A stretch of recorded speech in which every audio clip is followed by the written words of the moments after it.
Regardez autour de vous. Le monde est rempli de personnes qui ont l'âge d'être parents, l'âge de bâtir, l'âge de décider, mais qui à l'intérieur attendent encore qu'on vienne leur tenir la main. Je refuse d'être adulte. C'est la devise silencieuse d'une génération qui a transformé la nostalgie en prison.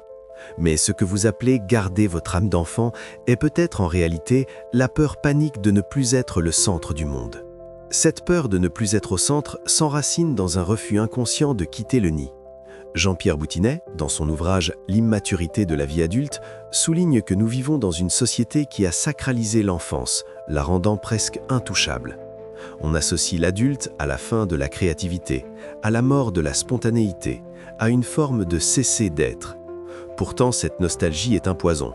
En préférant rester dans un état d'éternelle adolescence, on refuse l'indépendance pour ne pas affronter la solitude de la décision. Car être adulte, ce n'est pas seulement vieillir, c'est accepter de porter ses propres poids, et parfois ceux des autres. C'est passer du statut de celui qui reçoit à celui qui bâtit. Pourquoi ce blocage ?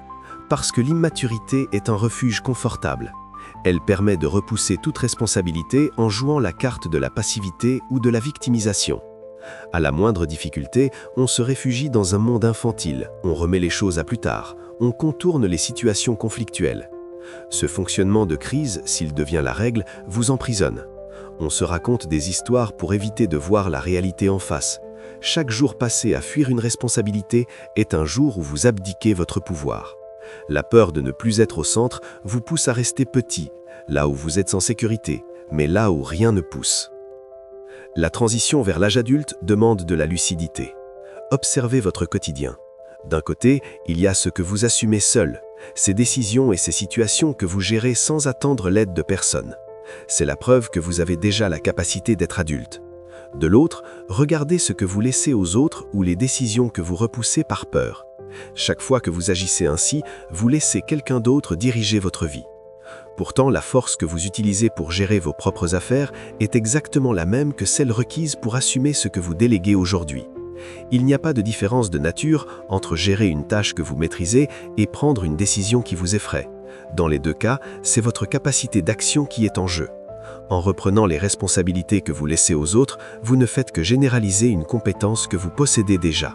C'est le moment de récupérer ces morceaux de pouvoir que vous avez éparpillés. N'attendez pas d'avoir envie pour agir. La maturité est une discipline, pas un sentiment. Fixez-vous des objectifs concrets, réalisables, loin des rêves impossibles qui servent souvent d'excuses pour ne rien faire. Affronter ses responsabilités, affectives, conjugales, professionnelles, est un apprentissage progressif. N'ayez pas honte de demander conseil ou de consulter un thérapeute pour dénouer les nœuds de l'enfance. Se faire aider pour grandir est paradoxalement l'un des actes les plus adultes que vous puissiez accomplir. Réagissez maintenant, car chaque décision prise aujourd'hui est une pierre posée sur l'édifice de votre liberté. L'immaturité est un silence qui dure toute une vie. L'âge adulte est le seul moment où votre voix peut enfin porter. Quittez la nostalgie, brisez vos propres chaînes. Il est temps d'entrer dans votre propre vie. Il est temps d'être adulte.